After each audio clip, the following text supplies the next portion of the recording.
It's like you're misbehaving because they're not from the town.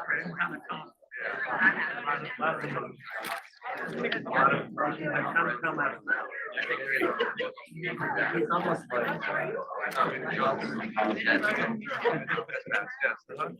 out of nowhere. Yeah. Yeah, we stay in touch. We saw him when we were in high Everyone, we're going to get started with our grand round speaker for today. I have the privilege of introducing her. Courtney Lattimore was born and raised in Louisville, Kentucky by her parents, Kurt and Charis Lattimore, with her younger sister, Kimberly. Growing up, she was a gymnast for 9 years, a competitive cheerleader, ran track, and played lacrosse. Her undergraduate degree was from Miami University of Ohio, where she majored in zoology and minored in speech performance. She attended the University of Louisville School of Medicine, where she led the school's suture clinic and discovered her interest in general surgery. Courtney then matched at the University of Virginia for general surgery residency in 2018 and is currently a chief resident. During her 2 years of research, she authored 19 publications and was elected House Staff Council co-president. She has an interest in surgical education, as is clear to anyone who interacts with her on a daily basis.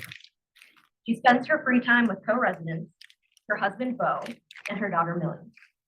After graduation, she will begin her fellowship in breast surgical oncology at MD Anderson Cancer Center. Please join me in welcoming our next grand round speaker and chief talk speaker, who has become more than just a surgical colleague and co-scheduling chief, but one of my friends, Dr. Courtney Lattimore.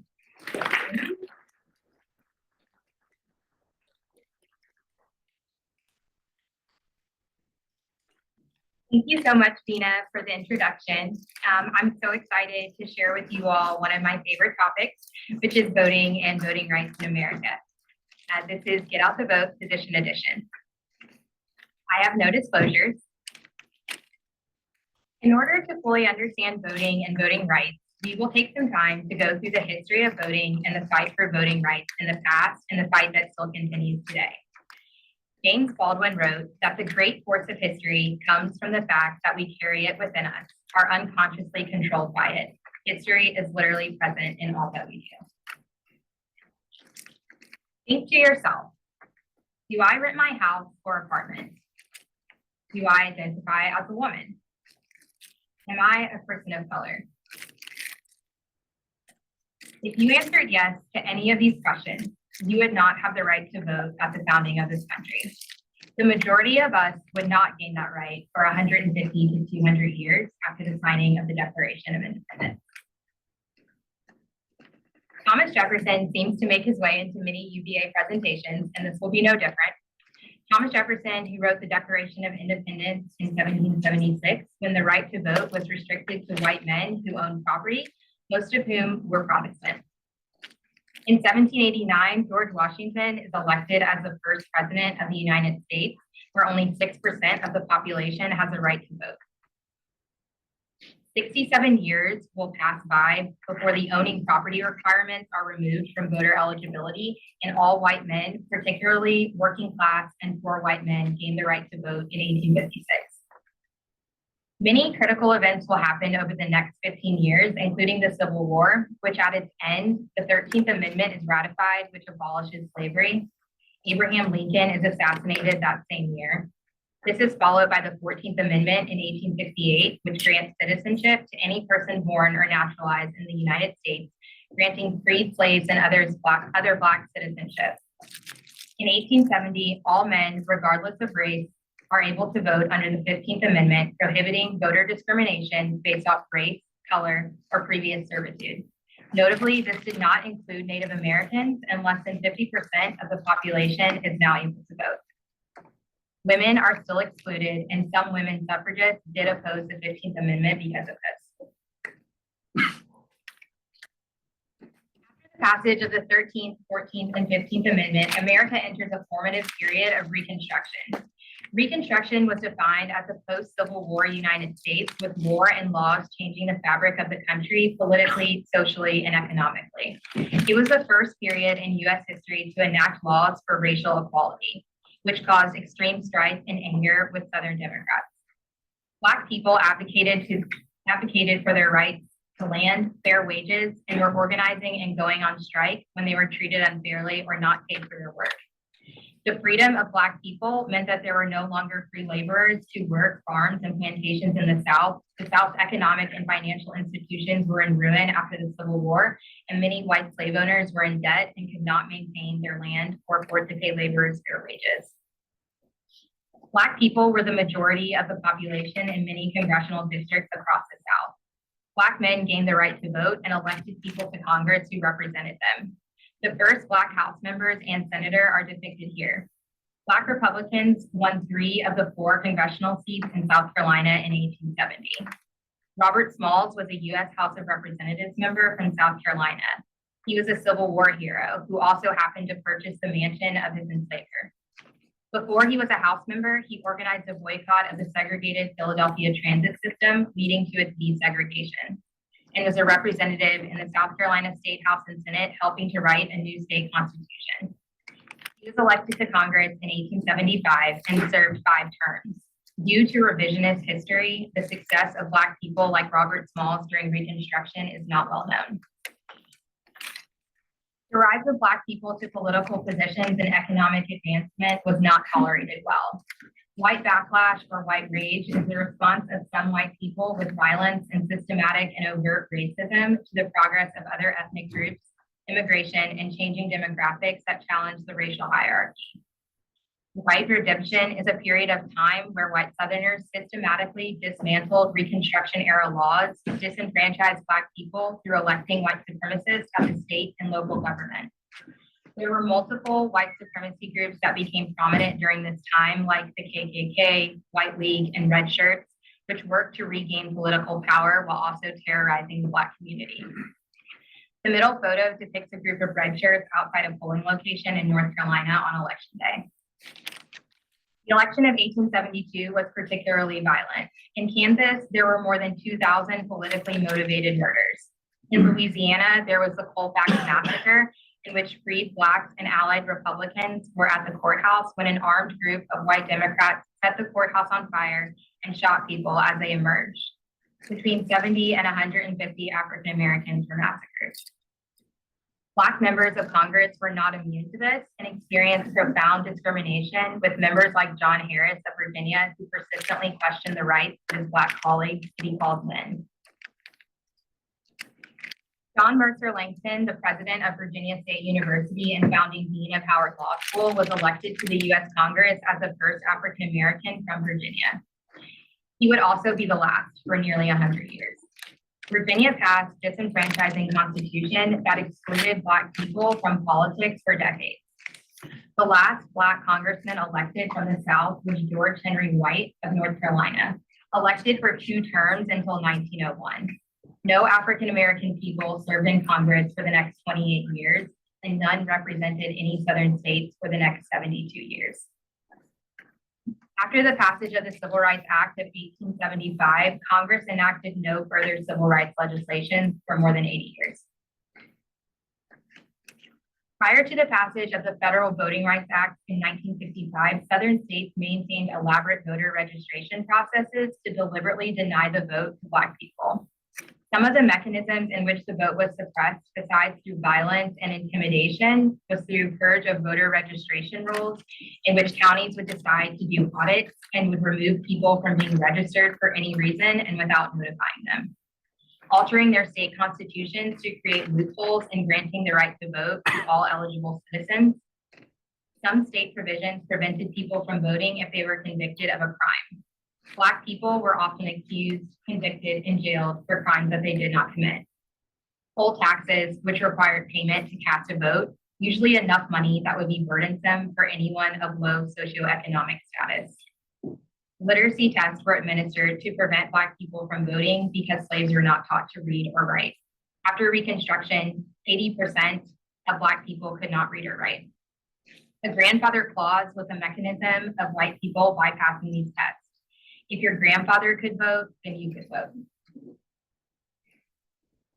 An example of provisional changes include the blank paper law in Virginia.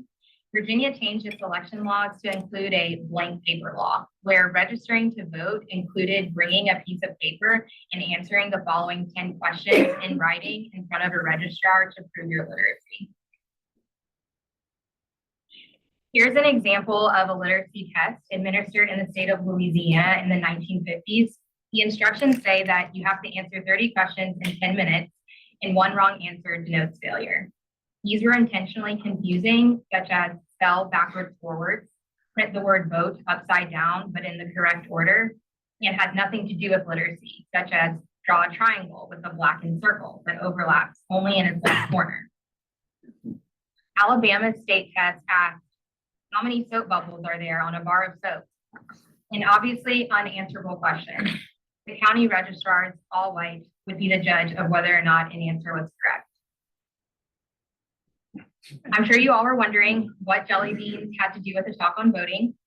You may have written down a number in the hopes that there would be a prize, but there is not one. This is a classic test of counting or guessing how many jelly beans are in a jar in order to vote or register to vote.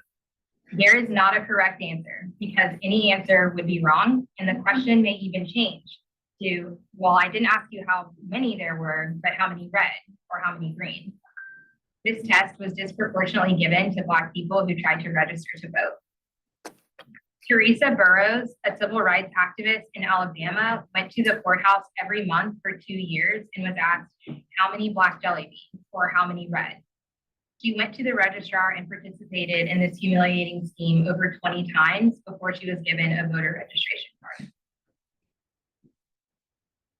While disenfranchising voters and the rise of Jim Crow South, white American men spent the next 100 years deciding who was a citizen and taking away and limiting the rights of non-whites through laws. America has a history of exclusionary and xenophobic laws. In 1876, the Supreme Court ruled that Native Americans were not defined as citizens under the 14th Amendment. The Chinese Exclusion Act prevents Chinese immigrants from becoming citizens. The Dawes Act says Native Americans can become citizens, but only if they disassociate from their tribe. In 1922, Japanese people are not eligible to become citizens, and this is extended to other Asian nationalities a year later. Meanwhile, women will gain the right to vote in 1920, and in 1924, the Indian Citizenship Act includes Native Americans as citizens, but many states made individual laws to prevent Native Americans from casting their votes. So they actually did not gain the right to vote until 33 years later. In 1952, the McCarran-Walter Act granted all Asian Americans the right to citizenship and to vote. The period between Reconstruction and the Voting Rights Act of 1965 was marked by the civil rights movement, marches, protests for equal rights, and extreme violence at the hands of white people to prevent people of color from voting. Participating in the voting process was an act that could lead to death by lynching. The National Association for the Advancement of Colored People flew this flag outside of their office on Fifth Avenue, Manhattan, every time someone was lynched for 2 years, as a stark reminder of the atrocities happening in the southern states. There were some major events that led up to the Civil Rights Act of 1965, including Freedom Summer of 1964, a movement to help register as many Black voters in the South as possible, particularly Mississippi. Mississippi had the highest Black population of any state, and only 6.7% of the Black population were registered to vote. It's often stated that people were willing to die for the right to vote, but we should also remember that there were people willing to take someone's life to prevent others from voting. Mickey Schwerner, James Chaney, and Andrew Goodman were participating in Freedom Summer and trying to register Black people to vote in Neshoba County, Alabama. They were taken into custody for apparent speeding by the sheriff, who was also a KKK member. After paying a fine, they were released, but a U.S. Department of Justice investigation found that the sheriff had notified their release to a community minister, also the leader of the KKK, and they were subsequently followed by a mob, forced from their cars, eaten, and shot. Autopsy shows that Goodman was likely buried alive next to the deceased Chaney and Schwerner. Viola Gregg Louiso of Detroit, Michigan, was the only white woman to die in the civil rights movement. She left her husband and children to participate in the march from Selma to Montgomery, for voting rights in March 1965. She was shuttling marchers with Leroy Morton, an African-American male, when she was driven off the road and shot twice in the head by the KKK. The first attempt at a march from Selma to Montgomery resulted in the brutal beating of 600 unarmed marchers at the hand of police. This was televised nationally and is known as Bloody Sunday. The second march was attempted 2 days later, but was stopped. That night, a civil rights activist and minister from Boston, James Reed, was murdered. The third attempt was a completed march from Selma to Montgomery to the state capitol building. I am very proud to say that my grandfather was a part of this third march. These demonstrations, persistence, and the fight for voting rights finally resulted in the passing of the Voting Rights Act of 1965, which banned barriers to voting such as poll taxes, literacy tests, and other mechanisms of voter suppression. It also required states with a history of using these mechanisms to have pre-clearance from the federal government before they can make changes to their election proceedings. Within the year of its passage, 250,000 new Black voters had been registered. In 2013, the Supreme Court struck down a major portion of the Voting Rights Act, which required those certain states with a history of using test or device for needing to seek pre-clearance for the new voting changes. The Supreme Court weakens the law that had ensured the federal government oversight of changes to voting systems in states with a history of discriminating against minority voters. Ruth Bader Ginsburg said in her dissent, throwing out pre-clearance when it has worked and is continuing to work to stop discriminatory changes is like throwing away your umbrella in a rainstorm because you are not getting wet.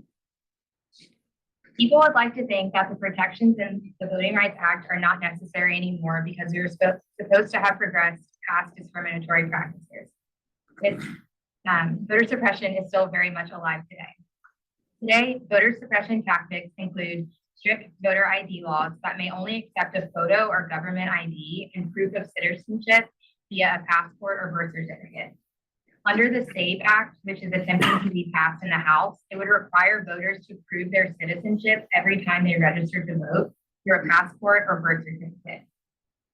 Why is this prohibitive and an act of suppression? Millions of Americans move each year and would have to register at each move and produce adequate citizenship documents. Only half of American citizens own a passport. 2/3 of Black Americans do not have a passport, and passport ownership is directly related to income. Women who have changed their last name from marriage would not be able to use a birth certificate because it does not match their current name. Millions of people also do not have access to a paper copy of their birth certificate. We also have the purge of voter registration rolls, which, if you remember, was a part of voter suppression during and after Reconstruction. Multiple states have performed audits of voter registration rolls under the pretense of eliminating voter fraud, but this can remove eligible voters who do not vote frequently and disproportionately affects communities of color. Poll watchers have also become more prevalent due to the notion that there is widespread voter fraud. They can be appointed by political parties or advocacy groups to observe election workers, ballot counting, and the overall election process. They have also been criticized for voter intimidation. In Texas in 2020, a poll watcher claimed a voter did not look like a US citizen and demanded to see their ID. In 2022, a poll watcher followed workers into ballot counting carrying a gun. There have also been an unprecedented number of polling location closures leading to long drives and long lines to vote. After the weakening of the Voting Rights Act, 1,688 polling places closed across 13 states and multiple counties that would have required pre-clearance before closing. Voter turnout has increased, but polling locations have decreased, leading to increased wait times and travel distance to vote.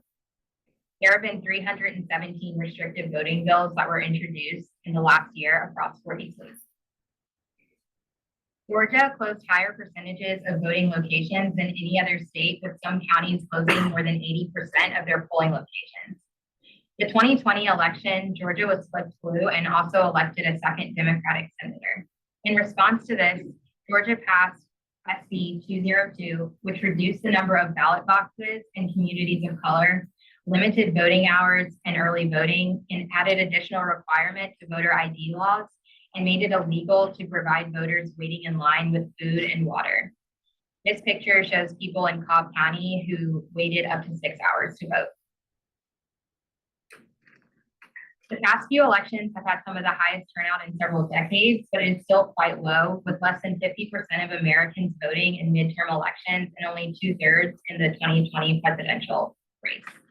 Most Americans are intermittent voters, and those voters often determine elections.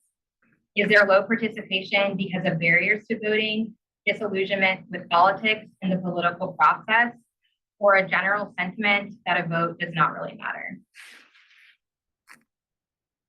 The next section, we're going to talk about the power of the vote. Many people believe that their vote doesn't matter, or they do not believe their vote will have a meaningful impact on an election or their community. This section will explore that notion.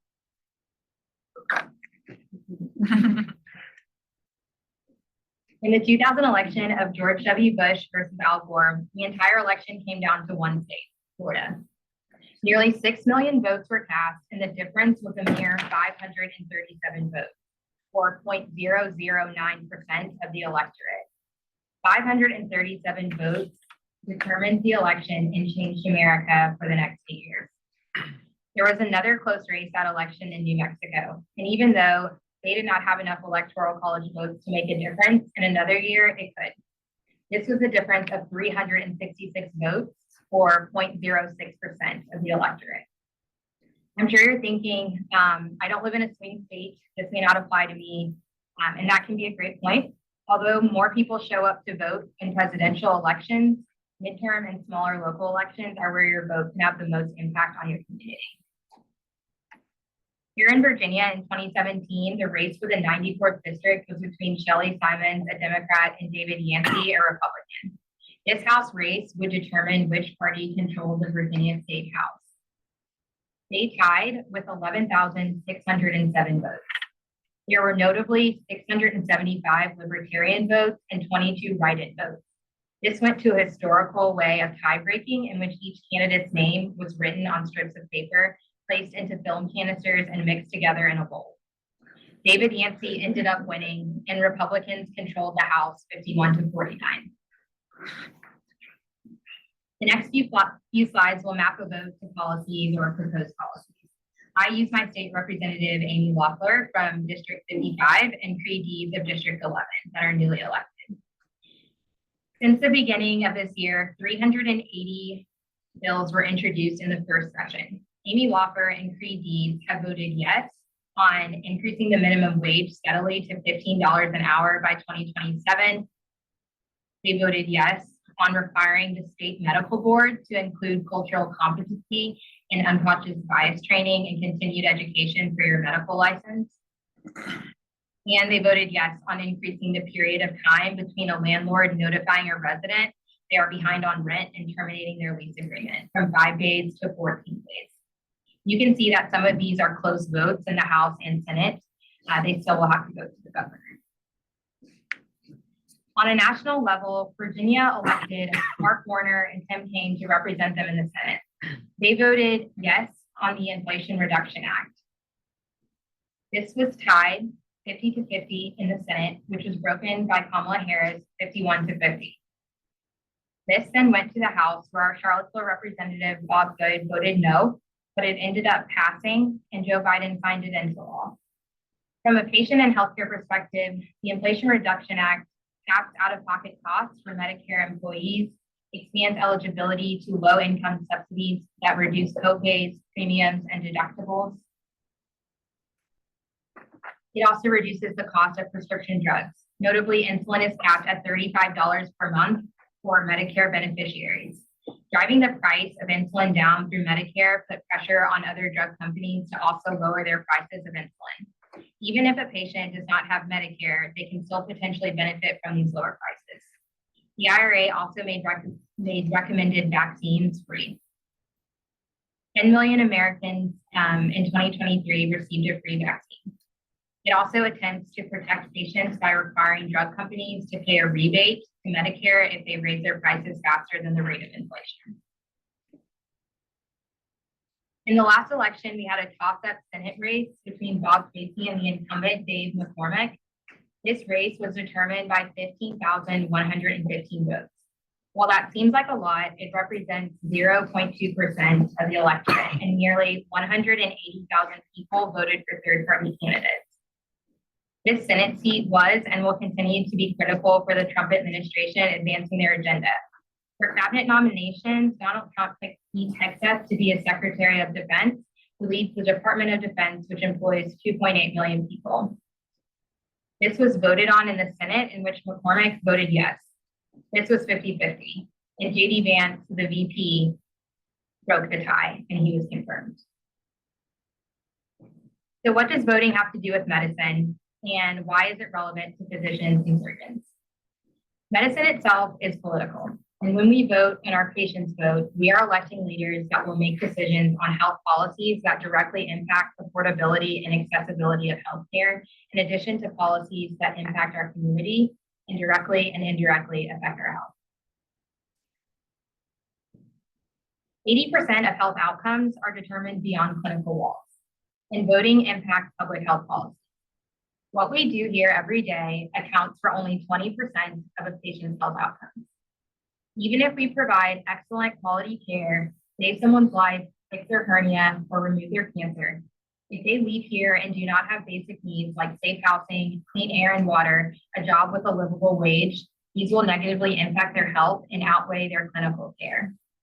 Social, economic, and physical environmental factors are aspects of health that we sometimes don't think about in the clinical setting. Engaging in the political process and voting for representatives that influence policy that affect our community is one of the best ways to actually impact patient health. The American College of Physicians recently put out a statement and recommendation regarding voting, acknowledging that voting impacts health and healthcare, supports policies that ensure safe and equitable access to voting, and oppose barriers to registration and casting a vote. It supports drawing fair, nonpartisan electoral districts and opposes gerrymandering, encourages healthcare workers to vote and work to eliminate barriers, and encourages nonpartisan healthcare-sponsored voter engagement. So where do physicians stand when it comes to politics and voting? In 2016, the New York Times wrote an article titled, "Your Surgeon is Probably a Republican, Your Psychiatrist a Democrat," which explored the party registration of different types of doctors and potential factors associated with party registration. Researchers at Yale joined two data sets which merged doctors with their party registration in 29 states, which contained 60% of the population of the US. Physician specialties were found to be partisan. 2/3 of surgeons, anesthesiologists, and urologists were registered as Republicans, whereas more than 2/3 of infectious disease, psychiatrists, and pediatricians are registered Democrats. Studies of campaign contributions have also supported this finding. There's a correlation of high-paying specialties containing more Republicans. There are many reasons behind this, but culture and people tend to get and attract the same people.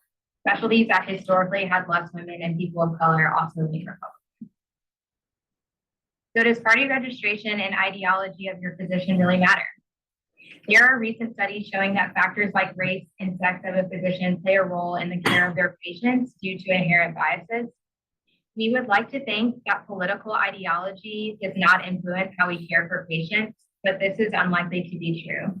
A study published in the National Academy of Science Proceedings found that physicians provide different care on politicized health issues, such as marijuana, firearms, and abortion.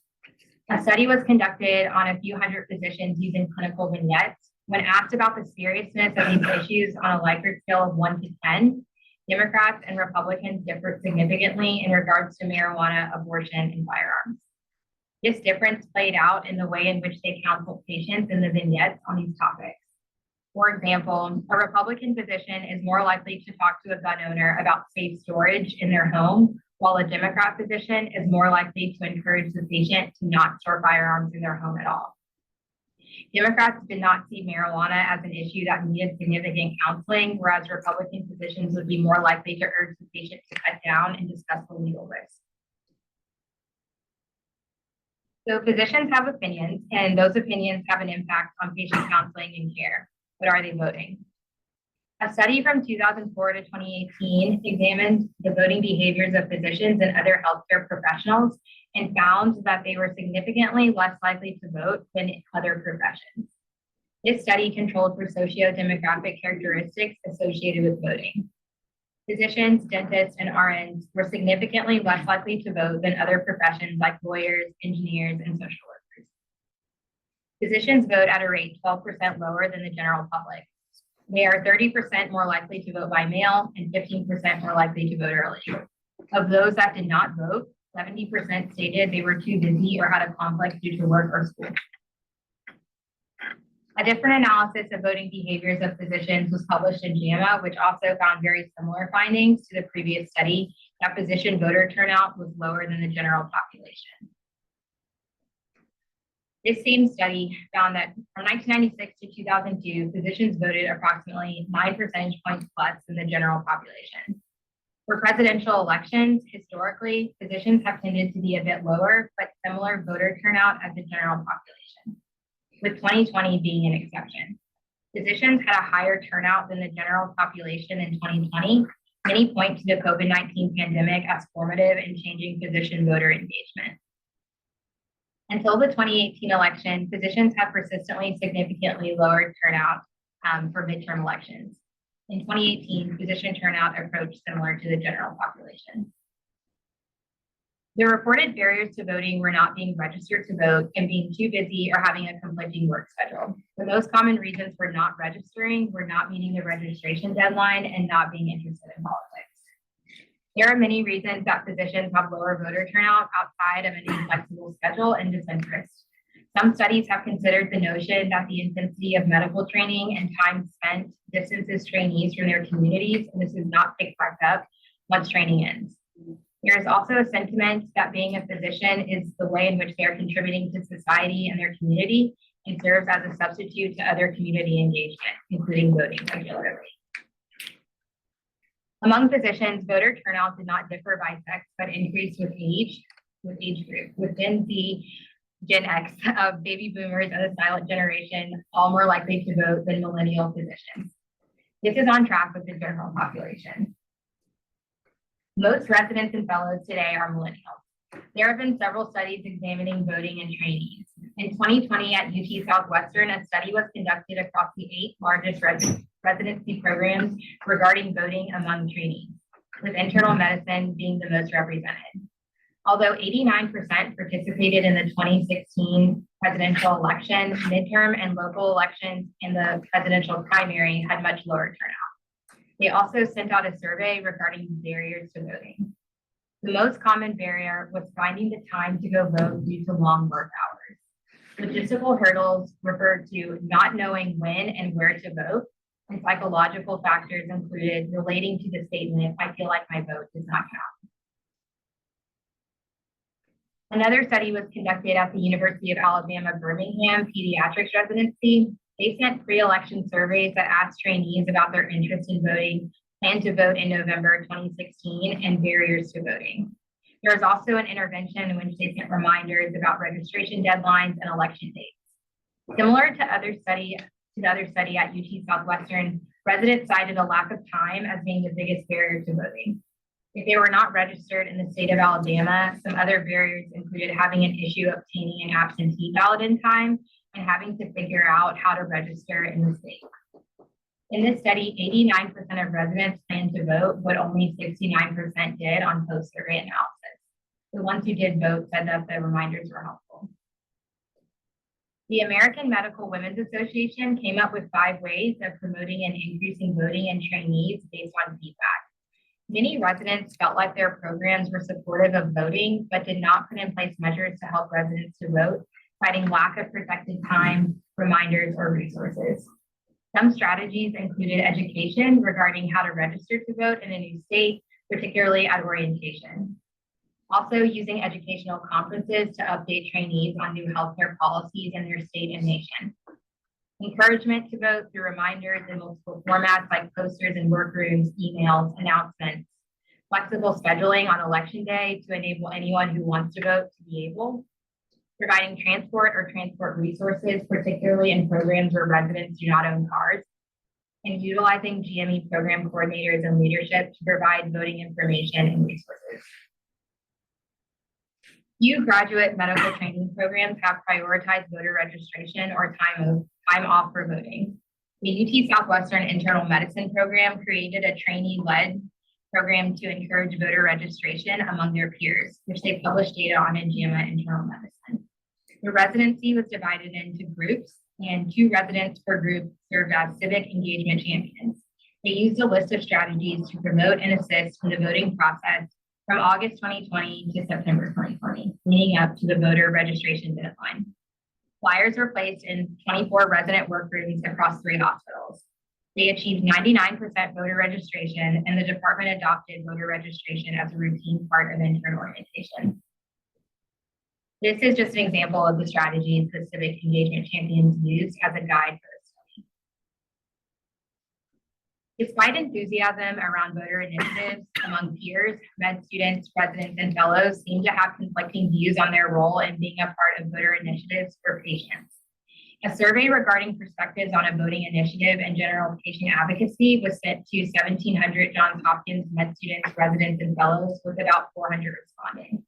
Most med students and residents in medicine-based residency programs believe that physicians should be involved in helping patients register to vote, while only a third of surgery-based residents believe this, with 27% thinking that it's inappropriate for physicians to ask patients if they are registered.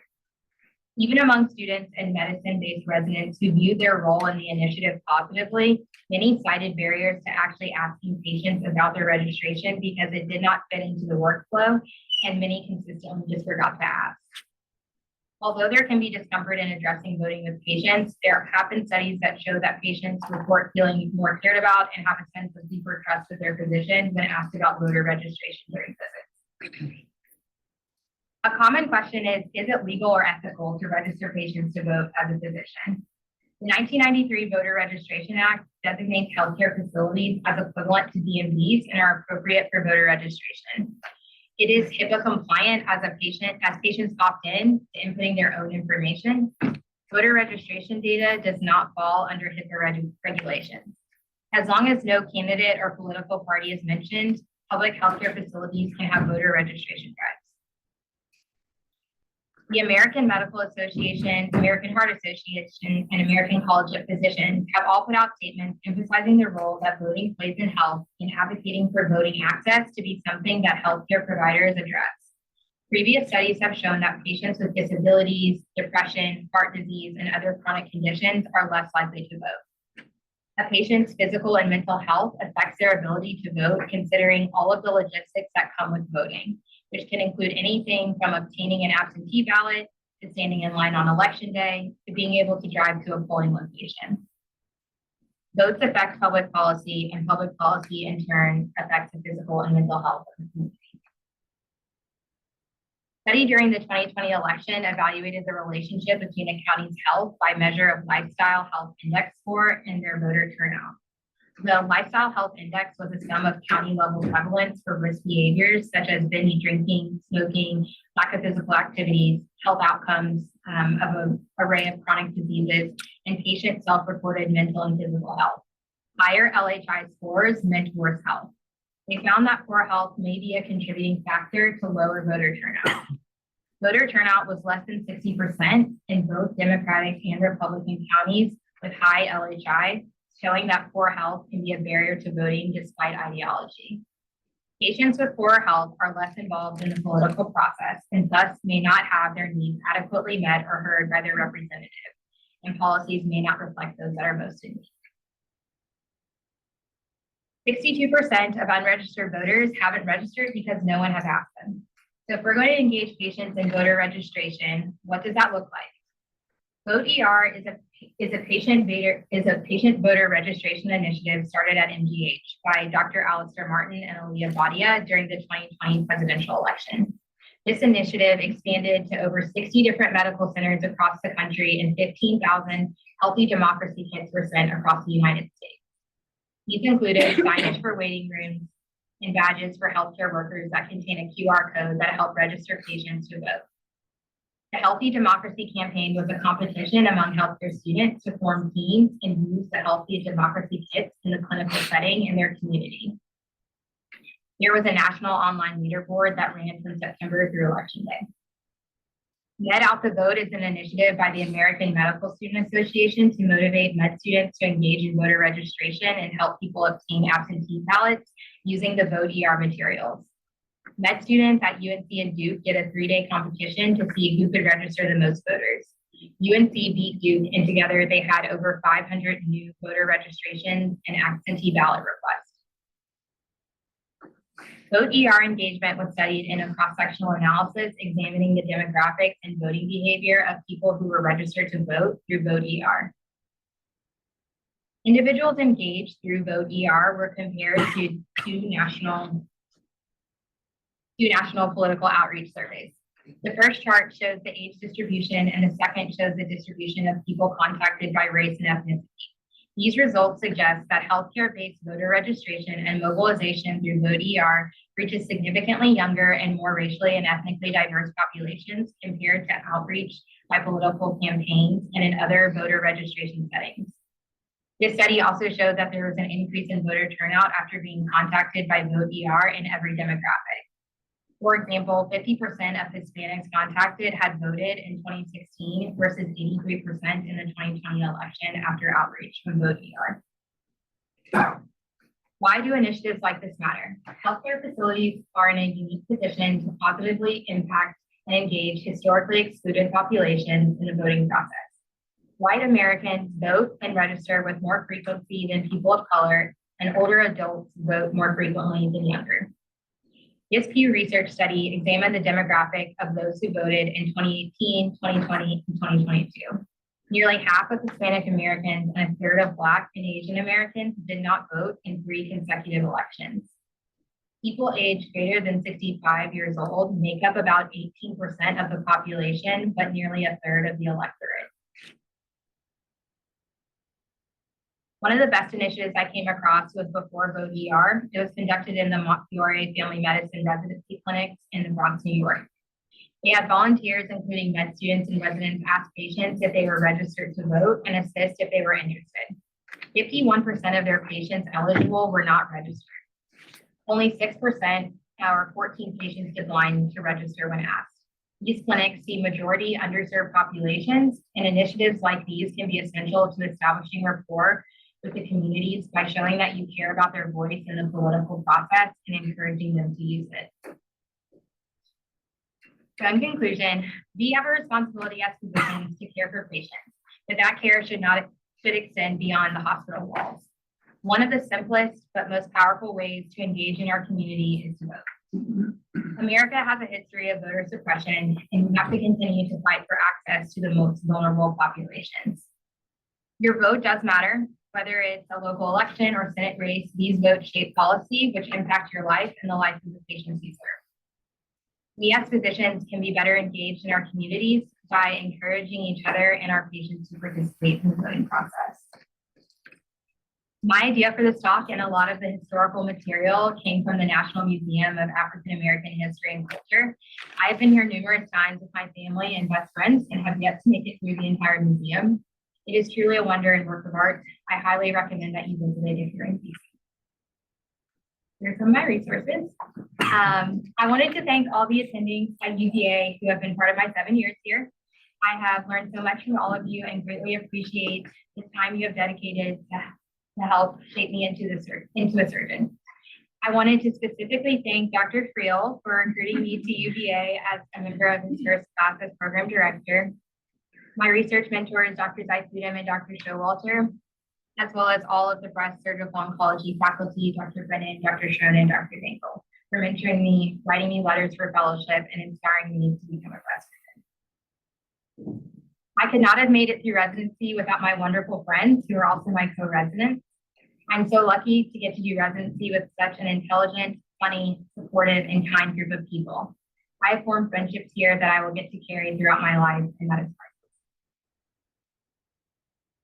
Thank you so much to my parents who instilled the value of voting in me at a young age and were so important in helping me get this talk together.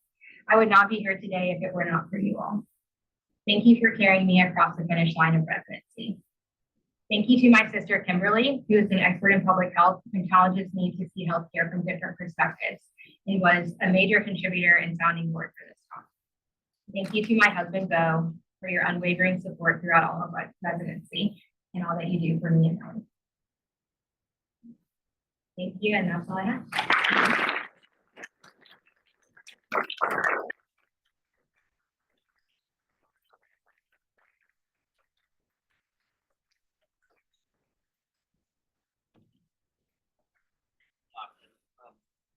This reminds me how special all these chief knocks are, and they are by far the best grand rounds we have every single year.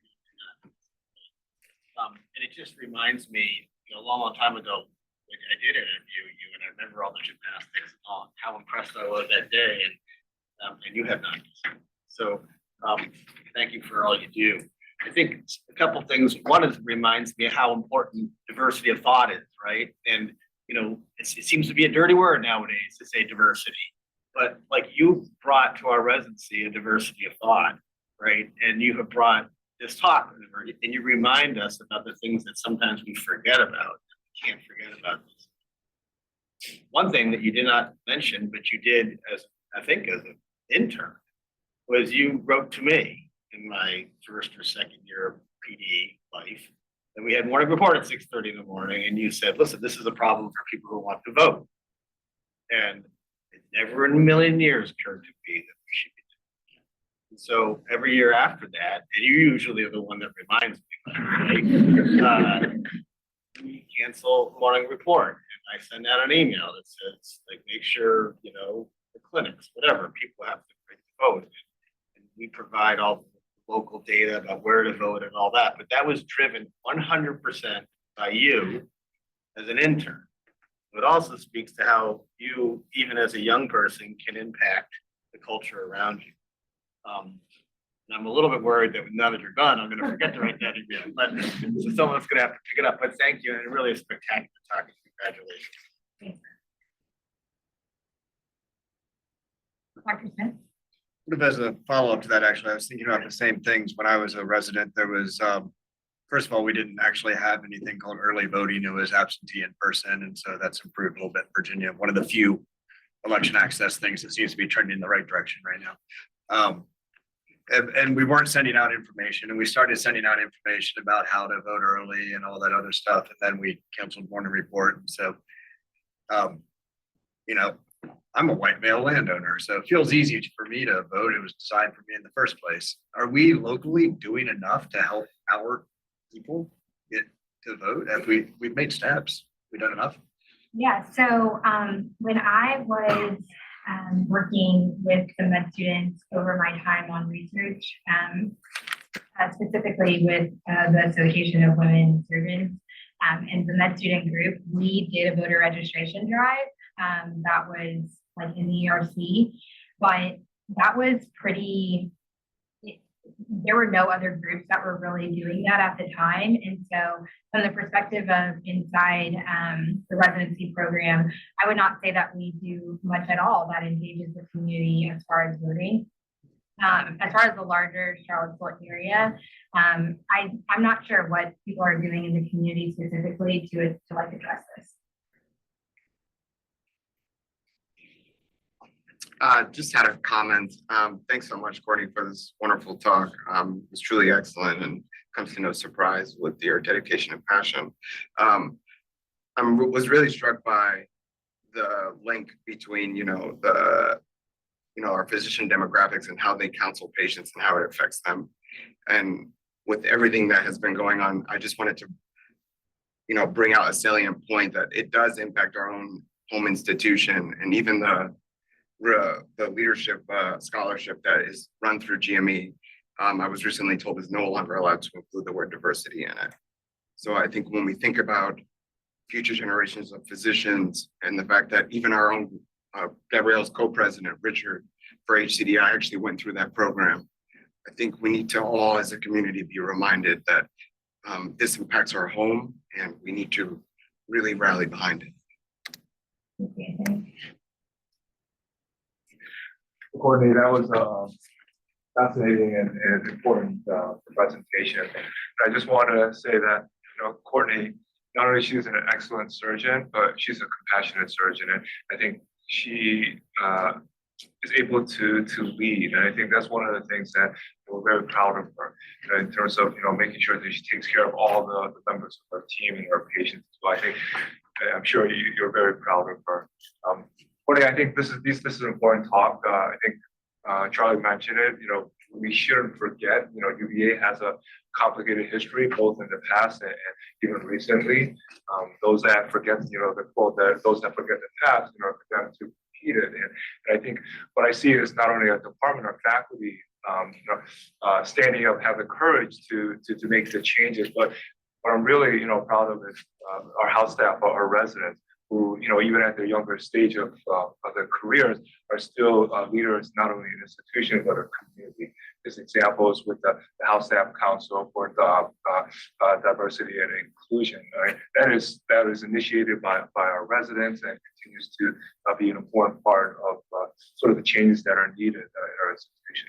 So, Courtney, thank you so much, and I really appreciate you just giving this important talk.